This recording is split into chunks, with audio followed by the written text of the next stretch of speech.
Hi guys, this is Nifty Team. Guys, இந்த வீடியோவில் நம்ம என்ன பார்க்க போகிறோம் அப்படின்னா, இன்றைக்கி நம்மளோட அட்வான்ஸ் லெவல் வச்சு எப்படி என்ட்ரி எடுத்துருக்கலாம், ரொம்ப முக்கியம் நம்மளோட ஜாக்பாட் ஸ்ட்ராட்டஜியை வச்சு டெய்லி எப்படி என்ட்ரி எடுத்துருக்கலாம் அப்படின்ட்டு தான் எஜுகேஷனல் ரிவ்யூ வீடியோ பார்க்க போகிறோம். இந்த வீடியோவை யூடியூப்பில் யாராவது இப்போ தான் புதுசாக பார்க்குறீங்க அப்படின்னா, நீங்கள் ஆப்ஷன் பையர்ஸாக இருந்தாலும் சரி, செல்லர்ஸாக இருந்தாலும் சரி, கண்டிப்பாக நம்ம யூடியூப் சேனல் கீழே இருக்க டெலகிராம் சேனலில் ஜாயின் பண்ணிக்கிங்க. அப்போ தான் நம்ம போடுற செல்லர்ஸோட ரியல் சப்போர்ட் ரெசிஸ்டன்ஸ், செல்லர்ஸோட பிஇபி லெவல் எல்லாமே உங்களுக்கு ஃப்ரீயாக கிடைக்கும். கைஸ், அது மட்டும் இல்லாமல் நம்ம ஒரு வீடியோ கோர்ஸ் கொடுக்குறோம். அந்த வீடியோ கோர்ஸில் என்ன இருக்கும் அப்படின்னு கேட்டிங்கன்னா, இந்த அட்வான்ஸ் லெவல் எப்படி எடுக்கிறது, ரொம்ப ரொம்ப முக்கியமான, ரொம்ப சிம்பிளான, ரொம்ப ஈஸியாக என்ட்ரி எடுக்கக்கூடிய ஜாக்பாட் ஸ்ட்ராட்டஜி. இந்த ஜாக்பாட் ஸ்ட்ராட்டஜியை வச்சு எப்படி இன்ட்ராடேல எடுக்கிறது, இதுதான் ஒரு வீடியோ கோர்ஸில் இருக்கும். ஓகேங்களா? இது வாங்கணும்னு நினைக்கிறவங்க, கற்றுக்கணும்னு நினைக்கிறவங்க கண்டிப்பாக நம்ம டெலகிராம் சேனலில் டிஸ்கிரிப்ஷனில் நம்ம காண்டாக்ட் லிங்க் இருக்குது. அதில் வந்து நம்மளை காண்டாக்ட் பண்ணலாம், அதுக்கான டீட்டெயில் கிடைக்கும். ஓகே காய்ஸ், இன்றைக்கி மார்க்கெட்டில் நம்ம என்ட்ரி எப்படி எடுத்துருக்கலாம் அப்படின்னு பார்க்கலாம். காய்ஸ், இன்றைக்கி மார்க்கெட் எங்கே ஓப்பன் ஆச்சு அப்படின்னு கேட்டிங்கன்னா 23,750 பக்கமாக ஓப்பன் ஆச்சு.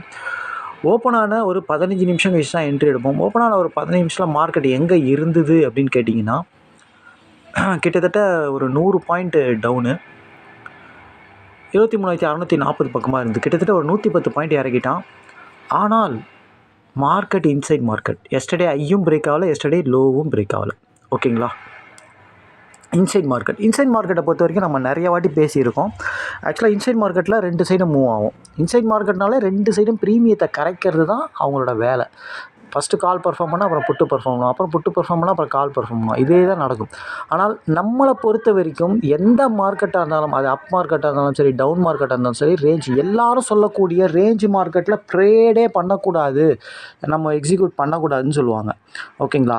நம்ம ஸ்ட்ராட்டஜியை பொறுத்த வரைக்கும் எந்த மார்க்கெட்லேயும் பர்ஃபெக்டாக நம்ம என்ட்ரி எடுக்க முடியும் அப்படின்றத நம்ம டெய்லி பார்த்துக்கிட்டு தான் இருக்கும். ஓகேங்களா? ஓகே, இப்போது நம்ம என்ட்ரி எப்படி எடுத்துருக்கலான்னு பார்க்கலாம். கைஸ், மார்க்கெட்டை 23,640 இருக்கும்போது 23,600 காலும் 23,700 புட்டும் தான் இந்த மணி. ஓகேங்களா? மார்க்கெட் வந்து ஆக்சுவலாக வந்து ஒரு நெகட்டிவ்.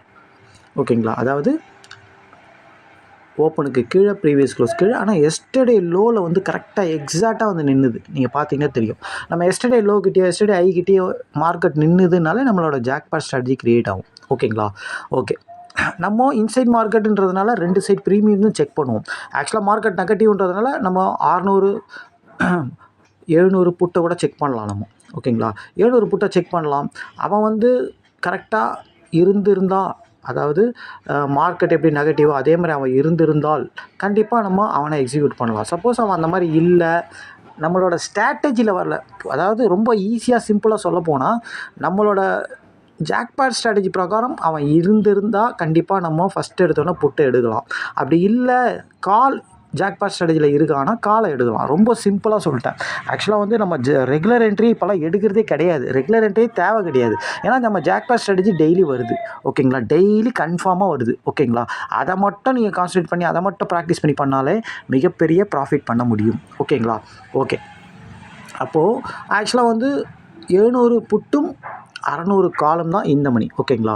நம்ம ஜாக்பாட் ஸ்ட்ராட்டஜி பிரகாரம் எது இருந்தது அப்படின்னு கேட்டிங்கன்னா, நம்ம ஃபஸ்ட்டு 600 கால் தான் நம்ம ஜாக்பாட் ஸ்ட்ராட்டஜி பிரகாரம் இருந்தது. ஏன் 600 காலை நம்ம இருக்கணும் அப்படி கேட்டிங்கன்னா, மார்க்கெட் இன்சைட் மார்க்கெட். ஓகேங்களா? மார்க்கெட் இன்சைட் மார்க்கெட்டை லோவை பிரேக் பண்ணலை, ரொம்ப முக்கியமான விஷயம். ஆனால் கால் ஆப்ஷனை பாருங்கள், லோவை பிரேக் பண்ணிட்டான். கால் ஆப்ஷன் லோவை பிரேக் பண்ணிட்டான். அதே மாதிரி மார்க்கெட் லோவை பிரேக் பண்ணலை, ஆனால் கால் ஆப்ஷன் லோவை பிரேக் பண்ணிட்டான். அது மாதிரி பண்ணக்கூடாதுல்ல. சரி, அட்லீஸ்ட் ஓகே, இவன் வந்து கால் ஆப்ஷன் லோவை பிரேக் பண்ணால் புட் ஆப்ஷன் ஐயை பிரேக் பண்ணணும். சரி, ஓகே, 23,700 புட் ஆப்ஷன் ஐயை பிரேக் பண்ணிக்கிறானான்னு கேட்டால் அவனும் பிரேக் பண்ணல.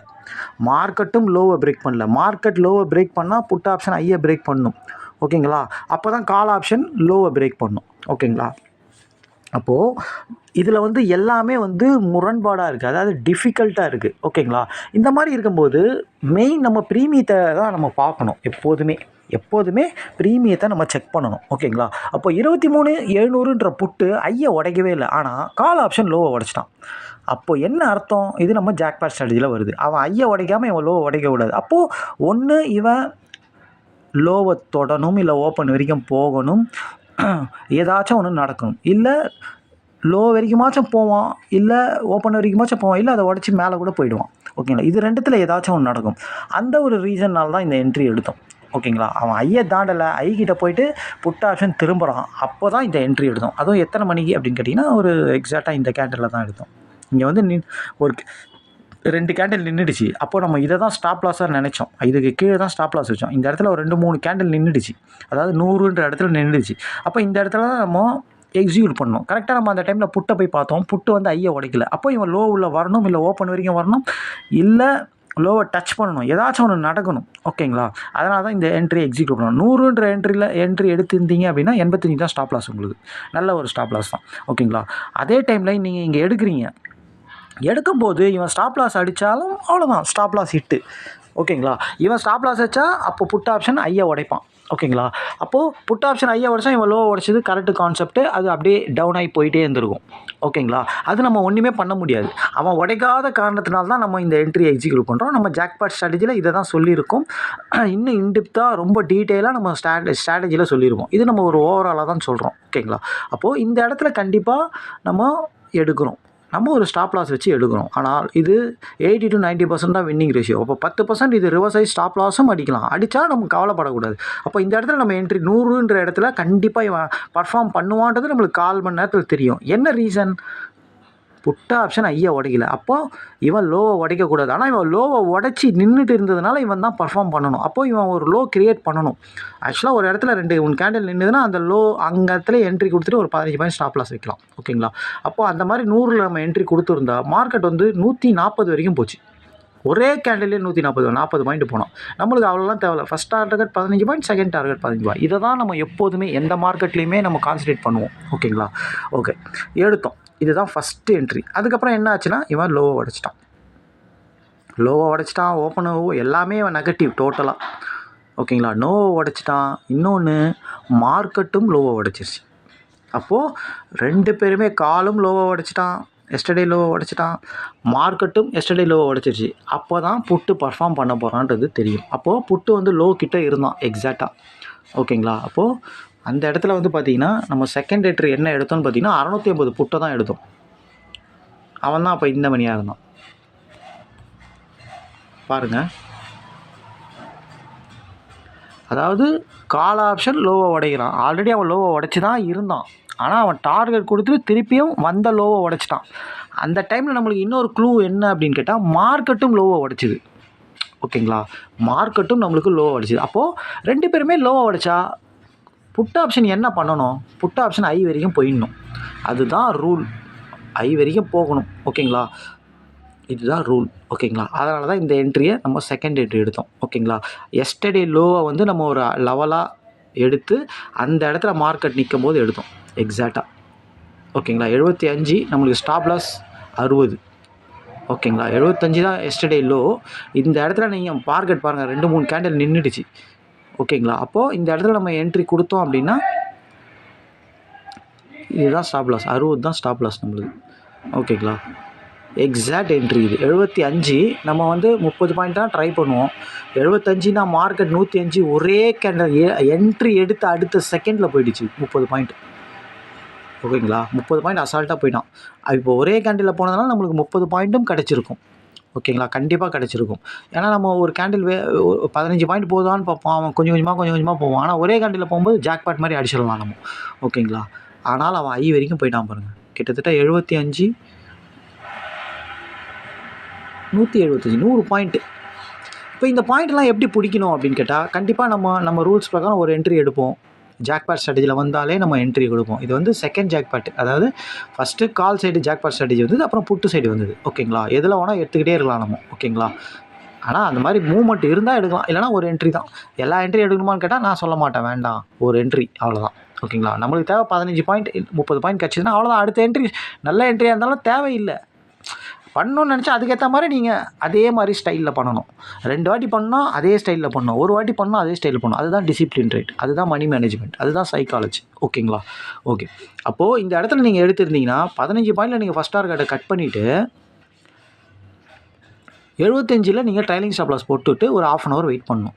அந்த மாதிரி வெயிட் பண்ணியிருந்தீங்கன்னா இந்த மாதிரி பெரிய பெரிய பாயிண்டெல்லாம் பிடிக்கலாம். ஓகேங்களா? அந்த மாதிரி வெயிட் பண்ணியிருந்தீங்கன்னா கண்டிப்பாக நம்மளுக்கு இந்த 100 பாயிண்ட்டை பிடிச்சிருக்க முடியும். ஓகேங்களா? ஆனால் இது போகுமா போவாதா அப்படிலாம் நம்ம ஆராய்ச்சி பண்ண தேவையில்ல. ஜாக்பாட் ஸ்ட்ராட்டஜியில் இப்படி தான் நடக்குதுன்றத தெளிவாக நம்ம டெய்லி பார்த்துக்கிட்டு தான் இருக்கோம். அப்போது நம்ம ஒரு ட்ரை பண்ணிகிட்டே இருக்கோம். அந்த அந்த ஒரு என்ட்ரியை ஒரு லாட்டை நம்ம ஃப்ரீயாக விடுறோம். அது ஸ்டாப் லாஸ் வச்சாலும் நோ லாஸ் நோ கெயின், நம்மளுக்கு ஒன்றும் பிரச்சனை கிடையாது. அப்போது நம்ம அதை விட்டு பார்க்குறோம் ஃபுல் பாயிண்ட் பிடிக்கிறதுக்கு. ஓகேங்களா? மற்றது ஆல்ரெடி நம்ம ஒரு லாட்டில் லாபம் எடுத்துகிட்ருப்போம். ஓகேங்களா? இப்படி தான் பண்ணணும். ஓகேங்களா? ஓகே. அதுக்கப்புறம் என்னாச்சு, திருப்பியும் 3வது என்ட்ரியும் கொடுத்தான் இன்றைக்கி. எஸ்டர்டே போய் எஸ்டர்டே ஏன் உடைக்கலை புட் ஆப்ஷன் அதாவது புட் ஆப்ஷன் எஸ்டர்டே தாண்டலை உடைக்கலை அப்படின்னா கால் ஆப்ஷன் எஸ்டர்டே லோவை உடைக்கக்கூடாது. ஆனால் என்ன ஆச்சு, கால் ஆப்ஷன் லோவுக்கு கீழே இருந்தான். அப்போது 650 காலை போய் பார்த்தோம் நம்ம. சாரி 650 550. அந்த டைமில் இந்த மணி 550. ஓகேங்களா? பாருங்கள், எக்ஸாக்ட் சேம் அதே ஸ்ட்ராட்டஜி நம்ம ஜாக்பாட் ஸ்ட்ராட்டஜி. புட் ஆப்ஷன் ஐயை தாண்ட முடியாமல் கீழே இறங்கிட்டான். எக்ஸாக்டாக இவன் இந்த இடத்துல ஒரு லோ க்ரியேட் பண்ணி அந்த லோலேயே சஸ்டெயின் ஆகிட்டான். அப்போது 65ன்றது ஒரு லோ குத்துட்டான். அப்போ அந்த இடத்துல நீங்கள் என்ட்ரி கொடுக்குறீங்களா, 70 கொடுத்தா கூட 15 பாயிண்ட். ஓகேங்களா? 55ன்றது உங்களுக்கு ஸ்டாப் லாஸ், நல்ல ஸ்டாப் லாஸ். ஓகேங்களா? இதில் எல்லாமே வந்து பார்த்திங்கன்னா நம்ம ஸ்ட்ராட்டஜி பிரகாரம் இருந்தால் எடுக்கிறோம். அட்வான்ஸ் லெவல் மீட் ஆகணும் எடுக்கலாம் நம்ம சொல்லியிருக்கோம். பக்கத்துலேயே நம்மளுக்கு எஸ்டர்டே லோ ஓப்பன் அதெல்லாம் இருந்ததுன்னா அதை வச்சு கூட எடுக்கலாம். இல்லை அட்வான்ஸ் லெவலே மீட் ஆச்சுன்னா கூட எடுக்கலாம், ஒன்றும் பிரச்சனை கிடையாது. ஓகேங்களா? அந்த மாதிரி மீட் ஆகணும்னாலும் பிரச்சனை இல்லை, நம்ம வந்த லோவை கூட வச்சு எடுக்கலான்றதை நம்ம சொல்லிட்டோம். ஓகேங்களா? ஸ்டாப் லாஸ் வச்சா அவ்வளோதான் ஹிட்டு, அதோட நம்ம என்ட்ரி எடுக்கவே கூடாது. அதுதான் ரொம்ப ரொம்ப முக்கியம். ஓகேங்களா? ஆனால் மோஸ்ட்லி அந்த மாதிரி ஆகாது. 80 to 90% வின்னிங் ரேஷியோ இருக்கிறதுனால 10 என்ட்ரியில் 8 என்ட்ரி சக்ஸஸ் கண்டிப்பாக ஆகும். ஓகேங்களா? அப்போது இந்த என்ட்ரி நீங்கள் திருப்பியும் 3வது என்ட்ரி கொடுத்துருந்தீங்க, 2 என்ட்ரி எடுக்கவே இல்லை, நீங்கள் மார்க்கெட்டுக்கு லேட்டாக வந்தீங்க அப்படின்னா கண்டிப்பாக ஒரு மணி போல் மார்க்கெட்டுக்கு வந்திருந்தால் இந்த என்ட்ரி எடுத்துக்க முடியும். ஒரு என்ட்ரி சூப்பரான ஜாக்பாட் வந்து பார்க்குறீங்க. ஓகே, புட் ஆப்ஷன் ஐயே தாண்டல, அப்போ கால் ஆப்ஷன் லோவை உடைக்கக்கூடாது. பார்க்குறீங்க ஒரு லோ க்ரியேட் பண்ணிட்டான், இந்த இடத்துல என்ட்ரி கொடுக்குறீங்க. 65ன்றது 70 கொடுக்குறீங்க, 15 பாயிண்ட் ஸ்டாப் லாஸ் விட்டு வெயிட் பண்ணுறீங்க. ஒரே கேண்டில் 130 பாயிண்ட்டு போயிட்டான். கிட்டத்தட்ட அப்படியே டபுள் 60 பாயிண்ட். எவ்வளோ ஈஸியாக இருக்குது பாருங்கள் என்ட்ரி. இதில் ஏதாச்சும் ஒரு கஷ்டம் இருக்கா? ப்ரீமியம் கரைஞ்சி இருக்கா? ப்ரீமியம் மீட்டிங் ஆகுதா? அவனும் மீட்டிங் ஆகுறானா? இவன் வந்து ஐவி ஜாஸ்தியாக இருக்கா? இதெல்லாம் நம்மளுக்கு தேவையா? ஆராய்ச்சிலாம் தேவையா நம்மளுக்கு? நம்ம மார்க்கெட்டில் பாயிண்ட் எடுக்க வந்துடுவோம் ஒரு ஸ்ட்ரக்சரில். அதாவது அந்த மாதிரி சொல்கிற விஷயம் எல்லாமே வந்து அந்த மாதிரி இருந்தால் என்ன நடக்குது மார்க்கெட்டில்? ஒரு மூமெண்ட் நடக்குது. அந்த மூமெண்ட்டை தான் நம்ம ஒரு ஸ்ட்ரக்சராக வடிவமைச்சு ஜாக்பாட் ஸ்ட்ராட்டஜியாக க்ரியேட் பண்ணி நம்ம ஸ்டூடெண்ட்டுக்கு கொடுத்துருவோம். ஓகேங்களா? மற்றபடி இதில் எல்லாமே அடங்கிடுது. இந்த ஸ்ட்ராட்டஜியில் மீட்டிங் பாயிண்ட்டு, அட்வான்ஸ் லெவலு, ஓகேங்களா, எல்லாமே இதில் அடங்கிடுது. ஓகேங்களா? அதாவது ஐவி ஜாஸ்தியாக இருக்குது, கம்மியாகுது. ஓகேங்களா? இந்த ப்ரீமியம் இவ்வளோ தான் இருக்கணும், அந்த ப்ரீமியம் அவ்வளோ தான் இருக்கணும், அதெல்லாம் நம்மளுக்கு தேவையே கிடையாது. நம்மளுக்கு தேவை அந்த மாதிரி க்ரியேட் ஆனால் ஒரு ஸ்ட்ரக்சரில் மார்க்கெட் மூவ்மெண்ட் ஆகுது. அந்த ஸ்ட்ரக்சரை கண்டுபிடிச்சி நம்ம ஜாக்பாட் ஸ்ட்ராட்டஜியாக க்ரியேட் பண்ணி கொடுத்துட்டோம். சிம்பிள். மற்றபடி ஆராய்ச்சி பண்ணியிருந்தால் நீங்கள் மீட்டிங் பாயிண்ட் ஆகுதா, இந்த மணி யார் இருக்கான், அவுட் த மணியில் எவ்வளோ ப்ரீமியம் கரையுது, இவனுக்கும் அவனுக்கும் எவ்வளோ டிஃப்ரெண்ட், இதெல்லாம் பார்த்துருந்தால் மார்க்கெட் முடிஞ்சே போயிடும். ஓகேங்களா? அது வந்து குழப்பமாகவும் இருக்கும். குழப்பமே நம்மளுக்கு தேவையில்லை. பார்த்தவொடனே என்ட்ரி எவ்வளோ ஈஸியான என்ட்ரி. ஓகேங்களா? புட் ஆப்ஷன் ஐக்கிட்ட போய் ஐயை உடைக்க முடியல, அப்போ கால் ஆப்ஷன் லோவை உடைக்கக்கூடாது. சிம்பிள். அப்போது இவனே என்ட்ரி எடுக்கிறீங்க. இது திருப்பியும் சொல்கிறேன் கைஸ், இது நம்ம ஒரு ஓவராக தான் சொல்கிறோம். இது ஆக்சுவலாக நம்ம ஸ்ட்ராட்டஜி வீடியோவில் தான் தெளிவாக இருக்கும். அதனால் தெளிவாக அதை வாங்கி கற்றுக்கிட்டு பண்ணிங்கன்னா நீங்கள் ப்ராஃபிட்டபிள் ட்ரேடராக கண்டிப்பாக மாறிடுவீங்க. நம்ம சொல்கிற ரூல்ஸ் எல்லாம் ஃபாலோ பண்ணி ஒரு 1 மந்த் இல்லை ஒரு 10 days ட்ரைனிங் எடுத்தீங்க அப்படின்னா கண்டிப்பாக நீங்கள் ஒரு நல்ல ட்ரேடராக மாறுறதுக்கு அதிக வாய்ப்பு இருக்குது. அவசரப்படாமல் பொறுமையாக இருந்து மணி மேனேஜ்மெண்ட் பண்ணி டிசிப்ளினாக ட்ரேட் பண்ணிங்கன்னா கண்டிப்பாக ஒரு நல்ல ட்ரேடராக இந்த நியூ இயரில் நீங்கள் மாற முடியும்ன்றதை நான் கேரண்டியாக சொல்லுவேன். இந்த ஒரு ஸ்ட்ராட்டஜியே போதும். நம்ம டெய்லி இதில் என்ட்ரி போட்டுக்கிட்டு தான் இருக்கும். கிட்டத்தட்ட நம்ம சேனல் ஸ்டார்ட் பண்ணி 2.5-3 வருஷம் ஆகுது. நம்ம டெய்லியும் இப்போ இந்த ஸ்ட்ராட்டஜி க்ரியேட் பண்ணி ஆக்சுவலாக இப்போ தான் வெளியே விட்டோம். நம்ம ஒரு வருஷம் செக் பண்ணிவிட்டு இதில் ப்ராஃபிட்டபுளாக இருக்கான்னு பார்த்துட்டு தான் இந்த ஸ்ட்ராட்டஜியை வெளியே விட்டோம். கிட்டத்தட்ட இந்த ஸ்ட்ராட்டஜி போட்டு கிட்டத்தட்ட ஆயிடுச்சு, ஒரு 4-5 மாதம் ஆகிடுச்சு. இது வரைக்கும் அந்த என்ட்ரியை போட்டுக்கிட்டு தான் இருக்கும். இதில் ஏதாச்சும் ஒரு குறை இருக்கா சொல்லுங்கள் பார்க்கலாம். இது ஆக்சுவலாக சில பேருக்கு வந்து புரியாமல் இருக்கலாம், ஸ்டூடெண்ட் இல்லாதவங்களுக்கு. இது எப்படி இவர் டக்குன்னு போடுறாரு அப்படின்ட்டு டார்கெட்டு நல்லா மேலே போனவங்கள போடுறாரே நினச்சிக்கலாம். ஆனால் இந்த என்ட்ரி இப்படி க்ரியேட் ஆகிறது முன்னாடியே எங்களுக்கு தெரியும், இப்படி தான் நடக்கும்ன்றது தெரியும். அது நடக்கலனாலும் பிரச்சனை இல்லை, ஸ்டாப் லாஸ் தான் அடிக்க போகுது, அது பரவாயில்ல. ஒரு என்ட்ரி நாங்கள் ஸ்டாப் லாஸ் கொடுக்குறது பெரிய விஷயம் கிடையாது. ஓகேங்களா? அதான் நம்ம இந்த மாதிரி ஸ்ட்ராட்டஜி வச்சுருக்கிறதுனால தான் அந்த என்ட்ரியை போடுறோம், இல்லைனா நம்ம ஏன் போட போகிறோம்? ஓகேங்களா? நம்ம ஸ்ட்ராட்டஜி ஜாக்பாட் ஸ்ட்ராட்டஜியில் அப்படி வர்றதுனால நம்ம போடுறோம், அதுதான் நடக்குதுன்றதுனால போடுறோம் நம்ம, இல்லைனா அதை போட போகிறது கிடையாது. ஓகேங்களா? அது நீங்கள் கோர்ஸ் வாங்கி படிக்கும்போது உங்களுக்கே தெரியும், ஓகே இது கரெக்டாக இந்த மாதிரி க்ரியேட் ஆனால் இப்படி க்ரியேட் ஆகுதுன்னு இவர் சொல்லி கொடுத்துருக்காரு, அதனால தான் அந்த என்ட்ரி போட்டிருக்காருன்னு உங்களுக்கு தெரியும். ஓகேங்களா? ஓகே காய்ஸ், இது வந்து ஆக்சுவலாக உங்களுக்கோசம் தான் இவ்வளோ ஈஸியாக நம்ம க்ரியேட் பண்ணி இந்த ஜாக்பாட் ஸ்ட்ராட்டஜியை கொடுத்துருக்கோம். இதுக்கு மேலே இவ்வளோ ஈஸியாக ஒரு ஒரு ஒரு ஒரு ஒரு ட்ரைனரால் கொடுக்க முடியுமான்ட்டு எனக்கு தெரியல. அதாவது தேவையில்லாத அன்னெசரி விஷயத்தெல்லாம், மார்க்கெட்டு டேட்டாவை பார்க்கறது, நியூஸை பார்க்கறது, தேவையில்லாத மீட்டிங் பாயிண்ட்டு, என்னென்னமோ ப்ரீமியம்ன்றது ஒரு விஷயத்தை என்எஸ்சி க்ரியேட் பண்ணியிருக்காங்க. அது உள்ளே எப்படிலாம் க்ரியேட் பண்ணியிருக்காங்க, அது எதனால் அதுமாரி க்ரியேட் ஆகிருக்கு, இதெல்லாம் நம்ம ஏன் ஆராய்ச்சி பண்ணணும்? அதெல்லாம் ஆராய்ச்சி பண்ணுறதுல எதனா பிரயோஜனம் இருக்கா? மார்க்கெட் ஓப்பன் ஆகி அதெல்லாம் ஆராய்ச்சி பண்ணின்னு உட்காந்துட்டுக்கா நம்ம வந்திருக்கோம்? நமக்கு மார்க்கெட் உள்ள வந்தால் ஒரு 15 பாயிண்ட் எடுத்தோமா, ஒரு 750 ரூபா சம்பாரிச்சோமா, அவ்வளோதான். 10 பாயிண்ட் எடுத்தோமா, 750 ரூபா, 15 பாயிண்ட்டா, 1000 ரூபா சம்பாரிச்சோமா, போயிட்டே இருக்கலாம். சிம்பிள். அது லாஸோ கெயினோ, ஸ்டாப் லாஸ் வச்சா ஓகே, ஒரு நாளைக்கு ஒரு ட்ரேட் ஓகே, எனக்கு 10 ட்ரேட்டில் 8 ட்ரேட் வின்னிங் இருக்குது, 2 ட்ரேட் நான் ஸ்டாப் லாஸ் கொடுத்தா எனக்கு பிரச்சனை கிடையாது. எவ்வளோ ஈஸியான விஷயம். அந்த மாதிரி ஈஸியாக எடுத்துக்கணும். ஸ்டாப் லாஸ் கொடுத்தா கொடுத்துடணும். நீங்கள் 2வது ட்ரேட் போகவே கூடாது. அதாவது இதில் முக்கியமாக நீங்கள் வின் பண்ணணும், வின்னராக ஆகணும் அப்படின்னா உங்கள் எமோஷனை கண்ட்ரோல் பண்ணுறது தான் இதில் முக்கியமான விஷயம். டிசிப்ளின் ட்ரேட் பண்ணுறது தான் ரொம்ப முக்கியம். ஸ்ட்ராட்டஜியோடு அதுதான் ரொம்ப முக்கியம் எனக்கு தெரிஞ்சு. நீங்கள் அந்த மாதிரி பண்ணி பாருங்கள். ஒரு ட்ரேடு ஸ்டாப் லாஸ் வச்சா கிடையாது என்ட்ரி. நான் அது என்ன தான் அக்யூரஸியாக வந்தாலும் 2வது எடுக்கக்கூடாது. இல்லை நான் 2 ட்ரேட் பண்ணணும், அதுக்கேற்ற மாதிரி நீங்கள் பிளான் பண்ணி பண்ணணும், அதுக்கேற்ற மாதிரி ஃபண்டு வச்சுக்கணும், அதுக்கேற்ற மாதிரி பிளானிங் போட்டு பண்ணணும். ஓகேங்களா? அந்த மாதிரி பண்ணி பாருங்கள், நீங்கள் கண்டிப்பாக வின் ஆகலாம். இன்னொரு விஷயம் என்னென்னா, இதில் வந்து ஸ்டாப் லாஸ் அடிக்குதுன்னு தான் நிறைய பேர் கவலைப்பட்டுறாங்க. சில பேர், ஐயோ நான் என்ட்ரி எடுத்தேன் ஸ்டாப் லாஸ் வச்சுச்சு. நம்ம ஸ்ட்ராட்டஜியில் பொதுவாக எல்லா ஸ்ட்ராட்டஜிலையுமே சொல்கிறேன் நான். ஓகேங்களா? அதனால் மேக்ஸிமம் ஸ்டாப் லாஸே வராத ஒரு ஸ்ட்ரக்சர் எப்படின்னு சொல்லி ரொம்ப அழகாக நம்ம க்ரியேட் பண்ணி கொடுத்துருக்கோம். இதில் நீங்கள் பார்க்கும்போது உங்களுக்கே தெரியும், ஸ்டாப் லாஸ்ன்றது இதில் ரொம்ப ரேராக தான் அடிக்கும் இது. ஓகேங்களா? அது நீங்கள் பார்த்து பழகி ஸ்ட்ரக்சரை நல்லா மனப்பாடம் பண்ணி பண்ணும்போது தான் அது வரும். எடுத்தவுடனே நீங்கள் பண்ண முடியாது. எடுத்தவுடனே எல்லாமே உங்களுக்கு கரெக்டாக இருக்க மாதிரி தெரியும். ஆனால் அதில் எங்கே மிஸ்டேக் ஆகுது, அந்த மிஸ்டேக்கை எந்த இடத்துல கரெக்ட் பண்ணணும், எப்படி, எல்லாமே நீங்கள் ப்ராக்டிஸ் பண்ணி பண்ணும்போது தெளிவாகிடும். ஓகேங்களா? ஓகே காய்ஸ், திருப்பியும் நாளைக்கு வீடியோவில் பார்க்கலாம். இன்றைக்கி ரொம்ப ஈஸியான என்ட்ரி தான். இன்சைட் மார்க்கெட்டில் யாருமே சம்பாதிக்க முடியாதுன்னு நம்ம ஸ்ட்ராட்டஜியை பொறுத்த வரைக்கும் எந்த மார்க்கெட்டும் சம்பாதிக்கலான்றது இந்த இடத்துல சொல்லிக்கிறோம். இந்த ஸ்ட்ராட்டஜி வாங்கணும் கற்றுக்கணும், நம்ம டெலிகிராம் சேனல் டிஸ்கிரிப்ஷன் நம்ம காண்டாக்ட் லிங்க் இருக்குது, அதில் வந்து நம்மளை காண்டாக்ட் பண்ணலாம். தேங்க்யூ, பாய்.